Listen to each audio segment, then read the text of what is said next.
Trabajar en una startup no es para todo el mundo. Repito, trabajar en una startup no es que sea ni mejor ni peor, simplemente es diferente al trabajar en una empresa local, en una consultora o en una multinacional. A mí personalmente me encanta trabajar en startups, porque es donde más he aprendido y también donde creo que más puedo aportar. Los que ya me conocéis sabréis que he trabajado en varias startups internacionales, en Madrid y en Londres, y he tenido la fortuna de ayudar a crecer dos startups que ahora son unicornios. Pero entiendo que esto no es para todo el mundo y como siempre todo tiene una parte buena y una parte no tan buena. En mi anterior vídeo hablé de la importancia de que los trabajadores tuvieran stock options de la startup donde trabajan y que esto es muy beneficioso tanto para los empleados como para los fundadores, inversores, como también para todo el sistema o el ecosistema tecnológico. Además también expliqué qué es una startup, qué es un unicornio y cómo estaba el ecosistema en España. En este vídeo voy a hablar de lo bueno sobre trabajar en una startup, lo no tan bueno y lo que se necesita para trabajar en una startup internacional de alto crecimiento. Y ojo, que esto lo voy a hacer analizando una oferta real para la posición de software engineer. Lo primero que debemos entender son las fases por las que puede pasar una startup,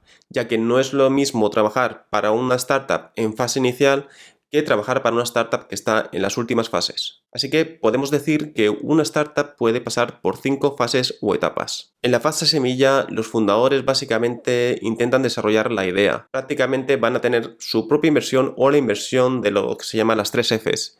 Friends, Family and Fools. En la fase temprana se suele conseguir inversión a través de Business Angels y esto permite empezar a crecer la plantilla. En la fase de crecimiento la startup está creciendo, está empezando ya a generar ingresos y normalmente pues ahí entra el Venture Capital. Empezaríamos a hablar de series A, series B, series C de inversión. En la fase de expansión se suele expandir normalmente a través de adquisiciones o alianzas estratégicas.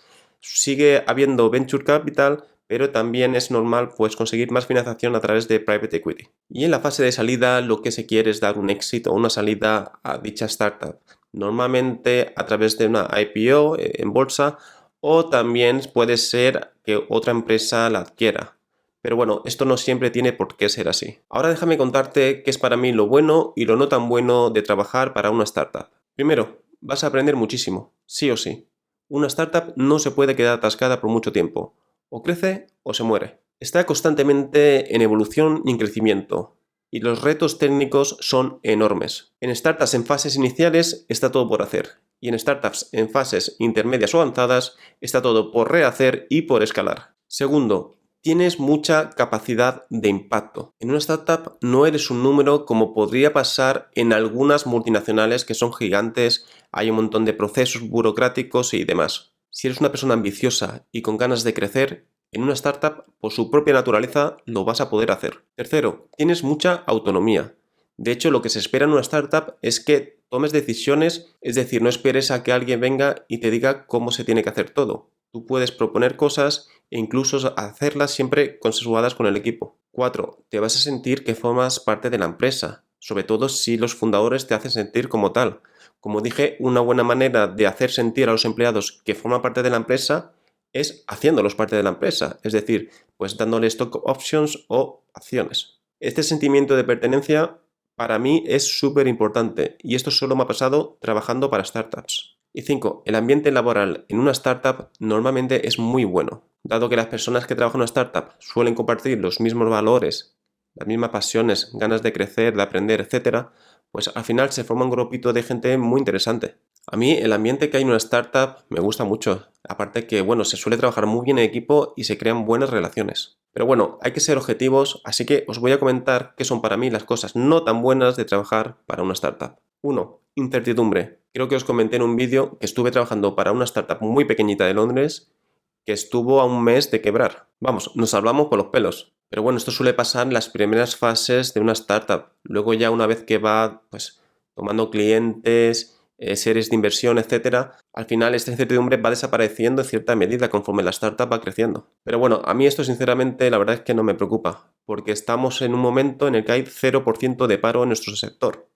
Y si el día de mañana quiebra tu empresa, pues haces así y al día siguiente ya estás trabajando en otra. 2. Se trabaja duro. A ver, esto es verdad. En una startup, como ya he comentado, o crece o se muere. Por lo tanto, se necesita trabajar bastante para poder sacarla adelante, sobre todo en las primeras fases. Lo bueno es que se aprende muchísimo y un año de experiencia en una startup es como si fueran varios en otra empresa. De todas formas, esto depende mucho de cada startup, de si la startup está empezando, si está más avanzada, de los recursos que tenga, etcétera. De hecho, puede ser que trabajes mucho más en una consultora que en una startup, aunque por norma general en una startup no te vas a aburrir. 3. Presión por los resultados. En general en una startup siempre hay una cierta presión. Presión por conseguir los primeros clientes, presión por acabar el primer producto, presión por mejorar el producto, presión por conseguir más clientes, presión por poner contentos a los inversores, presión por conseguir la siguiente financiación. Siempre va a haber un poco de presión y esto es normal por la naturaleza de la startup. 4. Entorno caótico.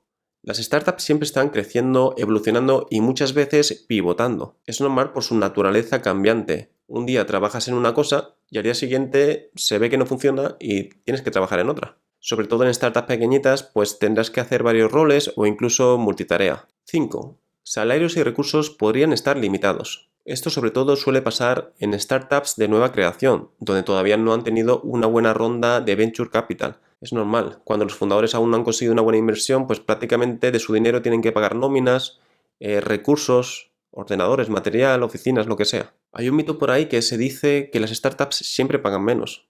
Y en mi opinión eso no es así, sobre todo una vez que se ha pasado esta primera fase inicial. Una vez que entra Venture Capital, la verdad es que los salarios se ponen igual o mejor que según qué empresas. Sobre todo si encima te dan stock options. Es decir, si a lo mejor entras en una startup en fase inicial, a lo mejor te pueden dar un salario igual o ligeramente inferior al de mercado. Pero lo bueno es que normalmente para compensar te suelen dar un buen paquete de acciones o stock options. ¿Qué pasa? Que si la startup va bien, luego entra Venture Capital, te podrán subir el sueldo, mantener las stock options y potencialmente, si la startup va bien, podrás ganar mucho más dinero que en una empresa tradicional. Una vez que hemos visto los puntos buenos y no tan buenos, vamos a ver qué requerimientos se necesitan para trabajar en una startup y en particular en una startup internacional de alto crecimiento. Y para ello voy a analizar una oferta de trabajo real, una oferta de software engineer para la startup donde trabajo actualmente, para Cabify. Antes de intentar analizar una oferta de trabajo de una startup que no conozco, prefiero hacerlo de una que llevo ya casi 4 años trabajando en ella y que sé que es un lugar excelente para trabajar. Y además considero que las ofertas que hay publicadas de Cabify son muy transparentes y están alineadas con mi filosofía, con lo que comento en el vídeo de por qué no encuentras buenos programadores. Simplemente hay que tener en cuenta que Cabify ya es una startup madura, tiene 10 años y que pues lo que se suele pedir en este tipo de trabajo a lo mejor puede variar mucho de una startup que acaba de nacer. Si entramos en la web de trabajo de Cabify, cabify.careers, aquí podemos ver cuál es la visión y misión de la empresa, ¿no? También aquí vemos los beneficios de por qué trabajar en Cabify y todas las ofertas que hay actualmente disponibles. Vale, os voy a abrir la de Senior Software Engineer, pero también tenemos la de Software Engineer e incluso la de Principal Software Engineer, ¿vale? O sea que, bueno, vamos a buscar, vamos a ver la de Senior. Como podemos ver, es una posición tanto para trabajar en la oficina de Madrid como para trabajar en remoto, ¿vale? Como es mi caso. Yo estoy en full remote y trabajo desde Mallorca, como muchos de vosotros ya sabréis. Vale, ¿qué es lo primero que vemos, lo primero que vemos al ver esta oferta? Pues que está en inglés, ¿no? A pesar de que estamos en la plantilla o en la página de español, de castellano, podemos ver que el contenido de la oferta está en inglés. Y esto ya es la primera pista, ¿no? El primer requisito, que es tener un buen conocimiento de inglés. Como sabéis, Cabify es una startup española, lo cual quiere decir que tampoco os van a pedir un inglés perfecto, pero sí que al menos podáis leerlo, podáis escribirlo y que podáis tener una conversación, aunque sea semifluida. Como comenta este párrafo, estamos buscando ingenieros con experiencia, ¿vale? O sea, con experiencia en el backend, o full stack. También hay otras ofertas de frontend, hay otras ofertas de mobile, pero bueno, esta de software engineer normalmente se busca programadores, programadoras que sean backend o full stack. Y aquí lo que dice, y me gusta bastante, es que a pesar de que trabajamos con Go, Elixir y Ruby, estamos abiertos a buenos programadores, a buenos profesionales que a lo mejor vienen de Java, de .NET, de otra tecnología. Buscamos buenos profesionales con ganas de aprender y que se puedan adaptar a cualquier tecnología, que si el día de mañana cambiamos de tecnología puedan adaptarse y aprenderla. Y aquí pues ya nos comenta una serie de puntos que qué es lo que haremos en nuestro día a día, ¿no? Al trabajar aquí como software engineer. Pues, por ejemplo, trabajaremos en equipos multidisciplinares, cross teams, en proyectos, en uno, en varios. Tenemos muchísimos proyectos con mucho impacto en Cabify. Tenemos gente que sea capaz de liderar parte de proyectos o incluso proyectos, que sea proactiva, que tengan, pues eso, capacidad para decidir y proponer iniciativas. Trabajarás construyendo y manteniendo sistemas distribuidos. Ayudarás a mejorar estos sistemas, que sean más eficientes, más escalables, más estables, más seguros, ¿no? Y al final, pues a cumplir las SLAs que tenemos para ellos. Desarrollarás muchas features, muchas veces en colaboración con ingenieros de datos, con nuestro equipo de Data Science, para intentar siempre medir esas features o hacerlas que sean data driven. Producirás código que es simple, limpio, mantenible y extendible. Aquí los ingenieros siempre somos los dueños de nuestro código. Desde que lo creamos, lo desarrollamos, lo testeamos y lo ponemos en producción, siempre a través de Continuous Integration y Continuous Delivery. Básicamente ejecutamos, corremos todo lo que construimos a través de diferentes sistemas de contenedores y orquestadores. Y monitorizarlos después, lógicamente. El candidato o candidata ideal para este puesto de trabajo ha de estar muy alineado con nuestros valores. Eso es muy importante. De hecho, os aconsejo que os estudiéis bien cuáles son los valores de Cabify, porque si no estáis alineados no importa ni que apliquéis. Idealmente tienes un buen conocimiento de estructura de datos y algoritmos. No importa que seas un experto en ellos, pero sí has de tener un mínimo de conocimiento. Si tienes experiencia construyendo sistemas distribuidos de media y gran escala, mucho mejor.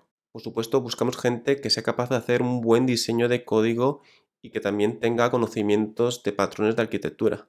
Personas que puedan trabajar de manera independiente, que sean autónomas, pero que también sean muy buenas trabajadoras en equipo. Que tengan interés por el producto, por el negocio y que puedan aportar ideas sobre ello. Por supuesto, pues capacidad para conseguir resultados en un ambiente pues que es muy cambiante, ¿no? Y muy rápido. Si además pueden tocar un poco de Ruby, pues sería ideal. Y si encima tienes experiencia dividiendo un monolito en diferentes servicios o microservicios, pues es mucho mejor. Y a continuación podemos ver qué ofrece Cabify para esta posición de Software Engineer.